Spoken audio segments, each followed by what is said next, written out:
and the fear of life that we have? Because I promise you you're more afraid of life than you are of death. And it comes from this fundamental, deep-seated misunderstanding about who and what the we are. When we take ourselves to just be a body, or to be a body and emotions and thoughts, we're disregarding a whole nother dimension of ourselves. And that to me is consciousness. The most important thing is the most obvious thing. And the most obvious thing and the most important thing is that you are here. You're alive, you're awake, and you're experiencing things. And you have a sense of individuality. You have a sense of me, a sense of I. And that is the mystery, yo. That is the big mystery. How is it that you are a self? How is it that you are here? How is it that you're experiencing all this as an individual personage? Is that you? Is that all you are? I don't know. I know for me to a certain extent, but I don't know for you because I don't live in your head.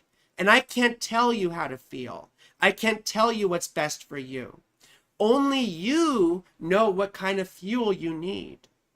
And you probably don't even know that yet, but the only way you can know is through self-observation and feeling yourself. That's why the only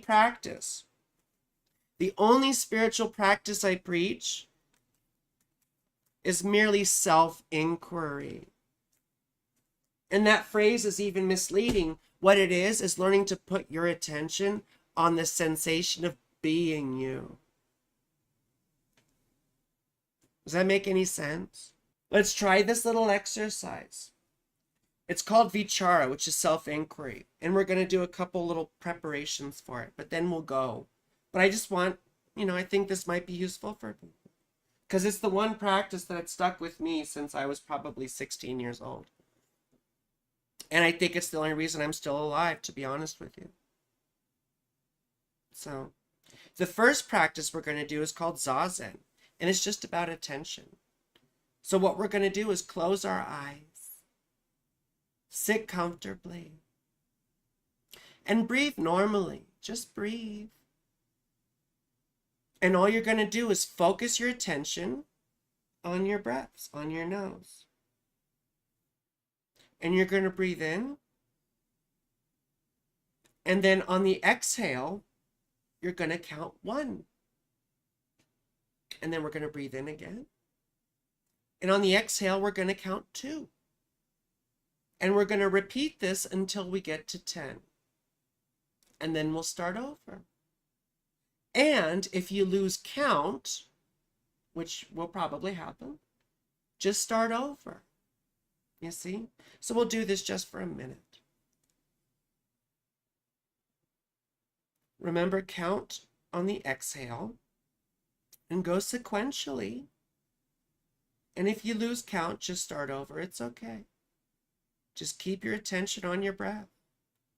This will sound like mindfulness, but we're going somewhere with it. So just chill the out. It's not corporate bullshit.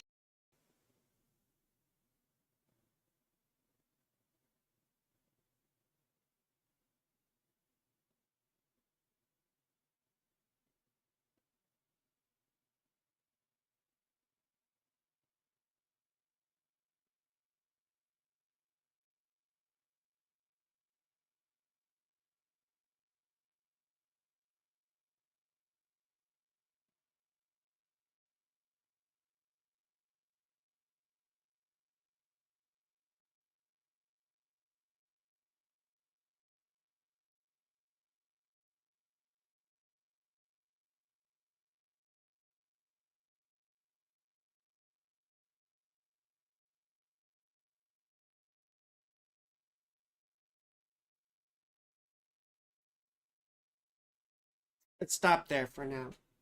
We're going to do something else now. Now, I want you to take your attention and recognize that your attention is mostly on me speaking, right?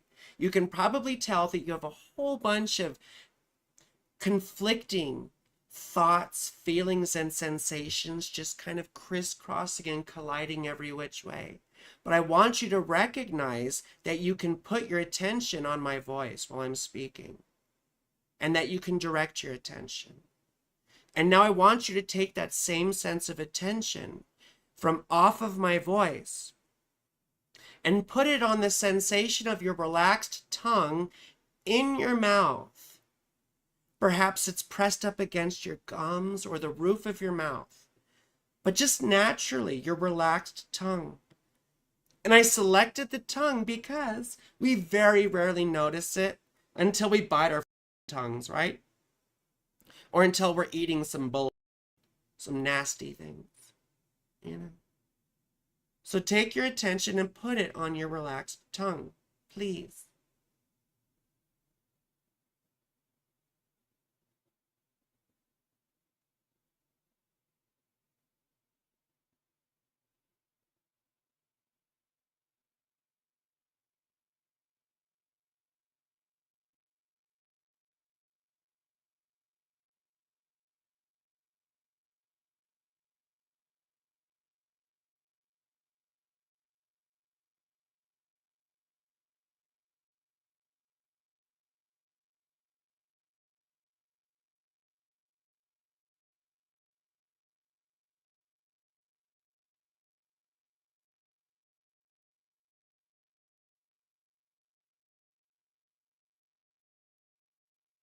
You notice how that's just a background sensation?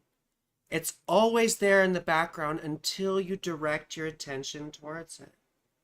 Otherwise, we forget about our tongues. I mean, I use mine to lick lots of but. And now I want you to take that attention, right? That was on your tongue. And now it's on my speaking. It's on my voice. I want you to take that same sense of attention and put it on the sensation of being you. And the mind is typically like, what the does that mean? But this isn't a thinking activity. This isn't contemplation. This isn't wondering. This isn't any sort of thought process. It's literally taking your attention and putting it on whatever it is that you mean when you say me. The you-ness of you. The feeling of being you. What it felt like when you were a kid to be you. That sensation. It's just a sensation. It isn't a thought. Right? Think about what me means to you for a second and put your attention there. The feeling of me. Where does me feel for you? What does it feel like? That's where your attention goes. And it will feel nebulous at first, but that's okay. Whatever it feels like for you, put your attention there.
I'll leave it there for the sake of brevity, but I know this seems like such a ridiculously easy, simple little technique, but This is the one thing I found to be useful over 28 years in occult practices. Because if you've done it once, you'll undoubtedly do it again. And this is what really helps us to see our predicament a little bit and to see that we're not really at stake. Like, what are people going to do to you? What then? You can't help that. But what you can do right now is you can start to feel your existence and the nature of it. And we start to see that the self, or what we call the self, isn't really what we thought it was. I'm going to show you one of the gurus that changed my life. And there's a free audiobook here on YouTube. It's called I Am That by the Sri Maharaj Nisargadatta. The whole audiobook is on YouTube for free. But it's called I Am That by the Sri Maharaj Nisargadatta. And he changed my life because he said the same thing that I just said and that Ramana Maharshi said. And that a lot of these gurus that I followed for years said. And really, it's about the reward of self-knowledge is freedom from the personal self. We have all these identifications and things that we mistake to be ourselves. Even the fact that I'm transgender, or I'm a parent, or I'm an astrologer, all these things are going to die with me. And they're not even substantially real. The fact that I'm here is. The fact of you being here is, are you just a body? Are you just your sensations? Are you just your emotions? Are you just your thoughts? And these identifications. I would venture to say you're a lot more than that, but you won't know until you figure it out. And I know this exercise seems so mundane and boring. But you know, the famous philosopher Alfred North Whitehead once said that it takes a very unusual type of mind to undertake an analysis of the obvious. And I'm not talking about mental questioning. I'm not talking about thoughts or meditation or contemplations. I'm talking simply about directed attention. The one superpower you have in your life is the ability to direct your attention. And I would venture to say that the whole point of life, the whole reason for us experiencing all this stuff, is to recognize who and what we are. Like I said, my primary interest in waking life is enjoying myself. That's really most of my personality. But what would you be left with at the end of everything? When you're on your deathbed, when you are dying, when you have your last breath, when you feel that last breath, will you be satisfied? Will you be satisfied in knowing that you did everything in your power to ensure, to fulfill, that you're always present, always vibrating, always waiting? Yes. Always anticipating the next thing. And I don't mean waiting passively. I mean poised and prepared and awake for whatever comes. You could die tomorrow. What would you do then? I say always be prepared for death. This could be, I could die in the next hour for all I know. There's astrological techniques to tell you about the length of life that I've done and whatever. But we don't know. We don't really know. What are you going to do with the rest of the life you have? What are you going to do with the remainder of your breaths? Every single breath you take is one step closer to the inevitable end of breathing. I'm not trying to be a bitch, but we have to approach life with this sort of gravity. One of my other gurus, Gurji, he wrote about appreciating the last hour and rehearsing our last hour. Imagine for a second that you've died. And then look back over the last hour of your life that you just lived and ask yourself, are you satisfied? Are you satisfied with that? Are you satisfied that you did everything in your power to be here and to understand your own nature, to understand your relationship to the rest of existence? I don't mean in a morbid way. And if you're not satisfied, that's wonderful. Because guess what? You get to reanimate yourself right now like it's a goddamn video game. And you get a chance to try again. The word sin from the Gospels comes from the Greek, hamartia. It means to miss the mark. Doesn't mean you're going to hell. It means you missed the mark. It means your aim was off. Now do better next time. Put a little bit more inner fire into things. Put some more intensity. Feel the livingness. I don't mean act stupid. I don't mean go jump or whatever, because you've always wanted to do it. I mean take some conscious, calculated risks. Live. Because our lives are spent dying. So live. Put all your intensity and your attention into to live. Livingness. Everything's alive and everything's constantly vibrating around you. And we don't feel it or hear it because everything else is more interesting. We rush off into our heads, into shit that hasn't even happened yet, or lamenting things that we don't even remember correctly. What are you going to do with the precious few moments you have left? One of my teachers said that no one can really appreciate life the same way that a cancer patient or someone who knows approximately when they're going to die can.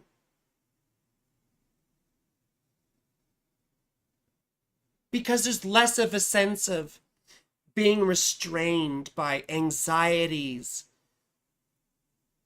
and concerns, worrying about what people will think about you. It. I don't mean go hurt anyone or hurt yourself or, drive the wrong way on the freeway or some stuff. I mean, do the things that you've been too afraid to do. The things that feel like they are most you.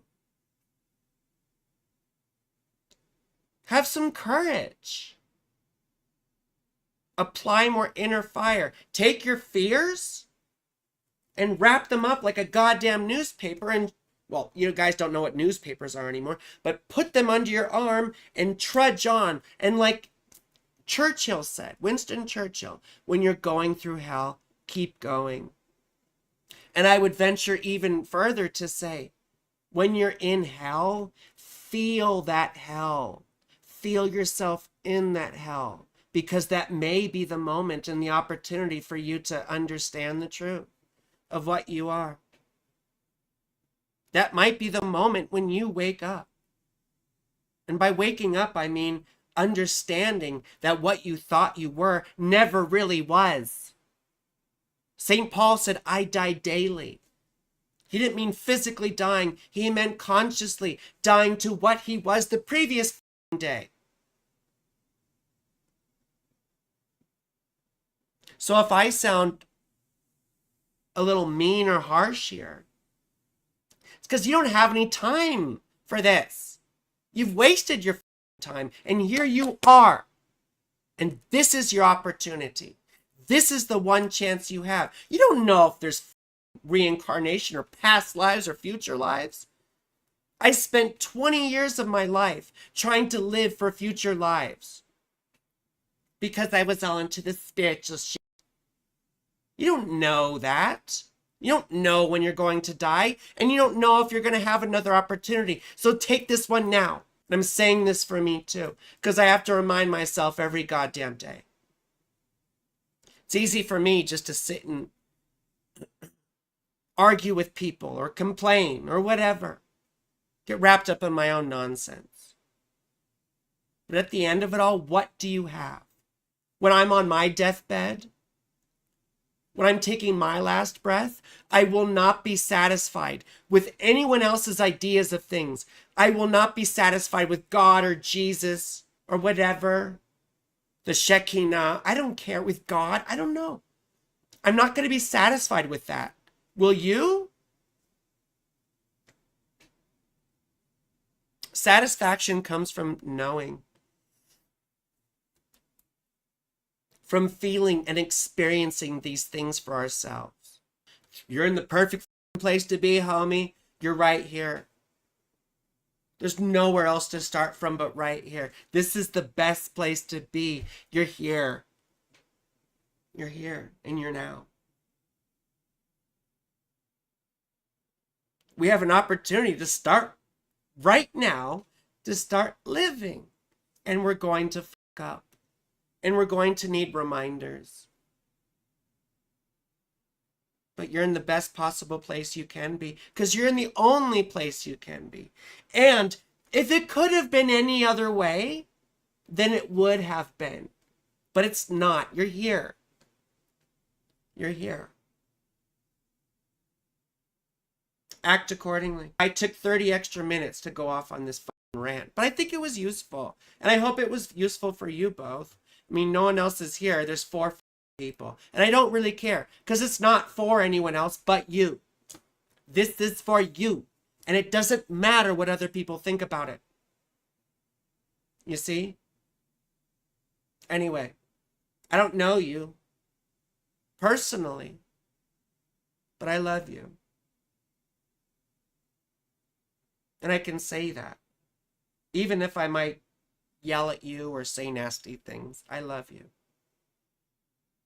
And that love comes from experiencing a little bit of myself.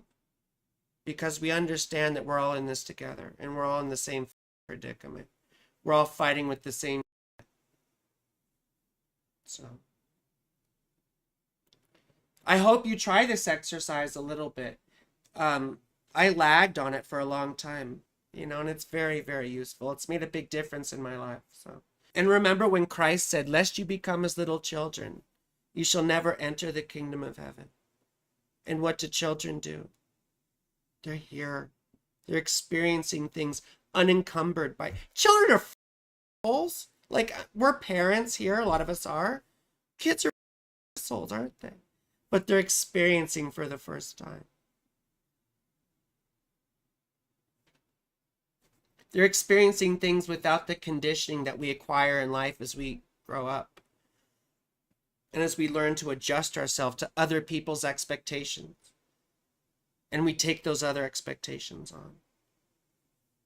So hopefully this is just a little bit of encouragement to free ourselves from those and to start to learn to understand the sensation of I, the sensation of me, and where it comes from, because that's all that matters in the end. Anyway, I love you all 4 of you. And I hope to see you again next time.